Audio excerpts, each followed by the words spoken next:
네, 아는 기자 정치부 조영민 기자와 함께 국민의힘 공천 상황 더 자세히 알아보도록 하겠습니다. 자, 조 기자, 네. 여당 이 공천에서 가장 관심이 큰 게 이걸 겁니다. 윤심, 그러니까 이 윤핵관 공천인데 그 비중, 이제 제법 공천이 이루어지지 않았습니까? 실제로 어떤 상황입니까? 비중이 어떻습니까? 좀 나눠서 보도록 하겠습니다. 먼저 이제 윤핵관으로 불렸던 이 현역 의원들 좀 정리해봤습니다.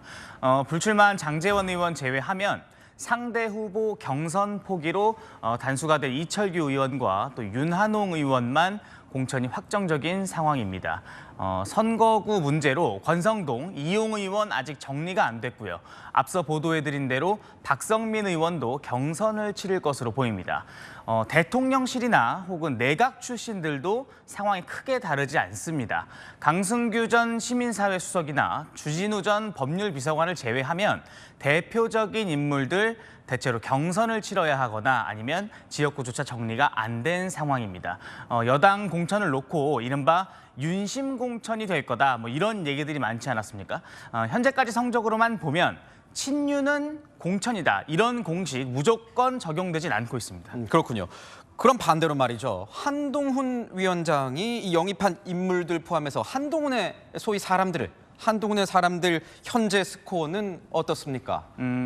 일단 영입 인재라는 것 자체가 사실 좀 총선을 겨냥한 부분이기도 하고 출마를 염두에 두고 된 부분들이 좀 있죠. 그래서 단수 공천을 받은 경우가 많기는 합니다. 마찬가지 정리를 좀 해봤는데요. 대표적인 영입 인재 구자룡 변호사의 경우는 서울 양천갑에서 경선을 치르게 되기로 했는데 레이나 선생님으로 알려진 김효은 씨를 포함해서 이른바 한동훈표 영입 인재들 곳곳에서 단수 공천으로 대진표에 이름을 올렸습니다. 최근 한동훈의 사람 이렇게 말하면 가장 먼저 떠오르는 인물 장동혁 사무총장도 경선을 거쳐서 오늘 공천이 최종 확정됐습니다. 다만 영입 인재들이 이 단수 공천을 받은 지역 대부분이 국민의힘에게는 이 험지로 꼽히는 지역들이라는 점은 좀 염두에 둬야 될 것 같습니다. 그런데 이 출마 지역을 떠나서요. 이 한동훈의 사람들에 비하면 확실히 이 윤석열의 사람들은 성적이 좀 안 좋은 것 같긴 합니다. 저희가 좀 정리를 해봤는데 이 대통령실 출신이었거나 아니면 이 차관급 이상 정부에 몸담았던 사람들 이번 총선에 뛰어든 사람 다 추려보니까 54명입니다. 이 가운데 아직 단수인지 경선인지 공관위 심사 결과가 정리가 안 된 13명을 제외하면 41명으로 추릴 수 있습니다. 이 41명 중에서 공천 확정된 사람 12명, 컷오프나 경선 패배한 사람 11명입니다. 대통령실 관계자는 대통령이 말했던 특혜도 불이익도 없어야 한다는 게 증명되고 있는 거 아니냐 이렇게 얘기하면서 지난 연말까지 나왔던 이 용산 공천 혹은 검사 공천 이런 말들 지금 없지 않느냐 이렇게 반문하기도 했습니다. 오늘 국민의힘과 더불어민주당은 보니까 서로 상대방이 공천이 아닌 사천을 하고 있다 이렇게 뭐 설전을 벌이고 있던데 이건 어떤 내용입니까? 맞습니다. 양당 모두 사실 우리가 시스템 공천하고 있다 서로 이렇게 내세우고 있지 않습니까? 이 시스템 공천을 놓고 서로 맞붙은 겁니다. 민주당에서 총선 상황실장을 맡고 있는 김민석 의원이 먼저 기자들과 만난 자리에서 포문을 열었습니다.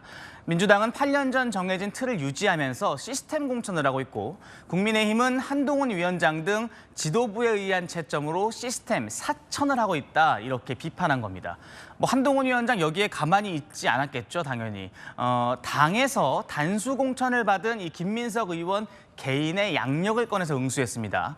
국민의힘 시스템 공천이었으면 거액의 불법 정치자금 범죄 저지르고 추징금도 다 안 낸 김 의원 같은 사람 공천 못 받았을 거다 이렇게 맞받았습니다.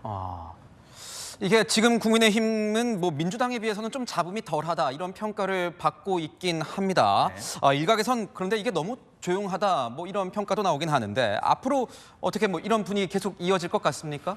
지금까지 좀 정리된 상황 보면 국민의힘은 전체 253개 지역구 가운데 185곳의 이 공천 심사를 마무리했습니다. 비율로만 따지면 73% 정도 마무리한 겁니다. 다만 남은 곳들이 그야말로 뇌관입니다. 현역 의원이 많은 대구 경북 또 부울경 지역이 있고 당 지지세가 높은 서울 강남권 결과 발표도 계속 지체되고 있습니다. 현역을 무리하게 빼거나 혹은 당선 가능성이 높은 지역에 대통령과 가까운 사람들을 단수로 공천하게 된다면 공천 갈등이 본격적으로 터질 수 있습니다.